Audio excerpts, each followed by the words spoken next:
And in many ways, who I am today is a manifestation of that little green parrot that she stitched on that pillowcase. But one half is woman, another half is man, because a true human being is an equal balance between masculine and feminine. We have more women leaders. Would we have a more peaceful world?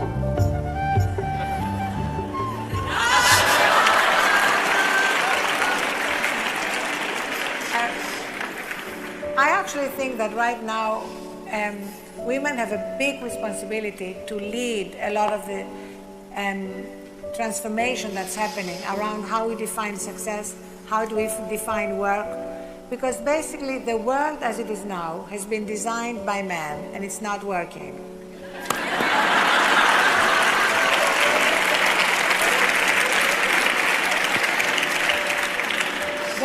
There are a few good men who are very necessary.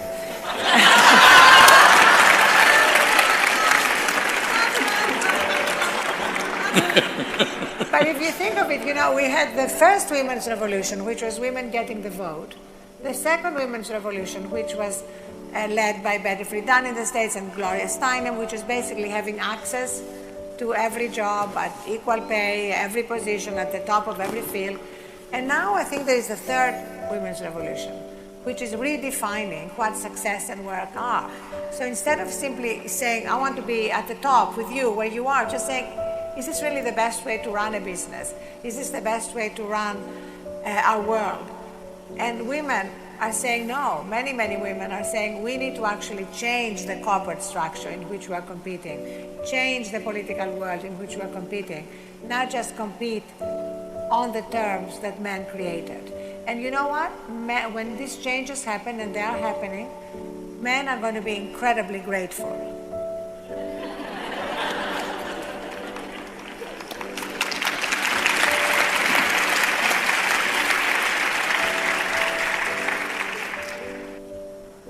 In the making of life, in the very nature in which we are, there is something called as masculine and feminine.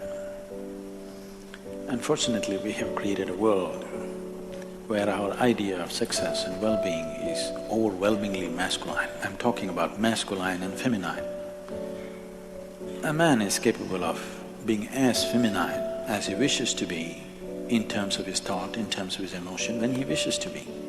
Similarly, a woman is as capable as a man to be as masculine as she wishes when the situation demands or when such actions are needed. Right now we have created education systems which are purely masculine, which is producing women also. Whether you like it or not, unfortunately, the idea of success has become masculine. Those who want to be successful, even if they're women, they're becoming like this, which is a serious damage to humanity. If you take away the feminine from the world, everything that's gentle, everything that's beautiful, everything that's aesthetic, everything that is the subtler aspect of life will disappear, and only providing and survival aspect of life will exist. Right now, there is a serious concern about this. See, 25 years ago, in a normal conversation, nobody would think it's worthwhile discussing economy, isn't it? We talked about the weather, we talked about juicy things in the town. We never talked about the economy. Today in every conversation, everybody is talking about the economy. Economy means livelihood, economy means providing. This is purely masculine in nature. I'm not saying women cannot provide, I'm not meaning men and women, I'm talking about masculine and feminine. If you make the society so overwhelmingly masculine, you will obliterate the feminine. In this, everything that's gentle and beautiful will vanish, even in a woman. Because when you set the standards that this is the only way you can succeed, even she will adapt to the situation, which I feel they are adapting, and many women are expressing their masculinity much more stronger and cruder than a man. It is happening. This is distressing because if I'm allowed to share something from my life, you know, those days when we were growing up, My father is a physician, he is the provider. My mother never earned a rupee in her life, but it was never such a thing that if she does not earn, she's something less. No, she was the most valued person.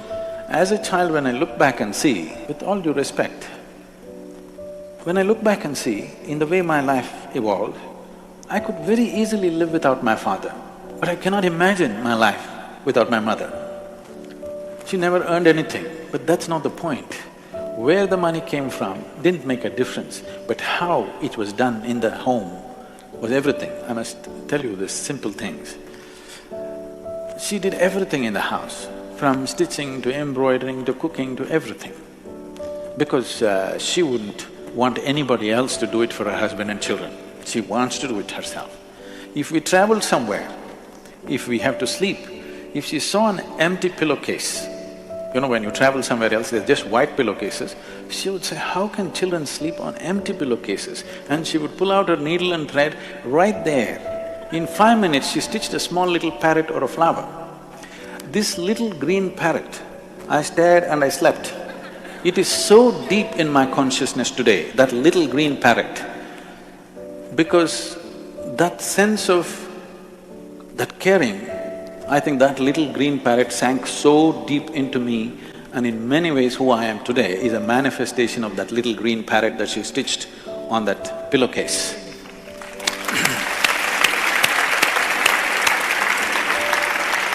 So, this is feminine.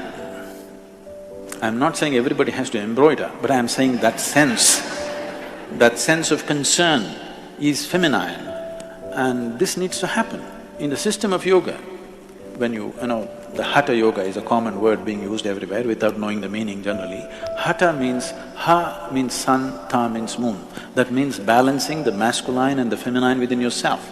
Only when these two things are properly balanced within you, you are a full-fledged human being, otherwise you're a lopsided human being.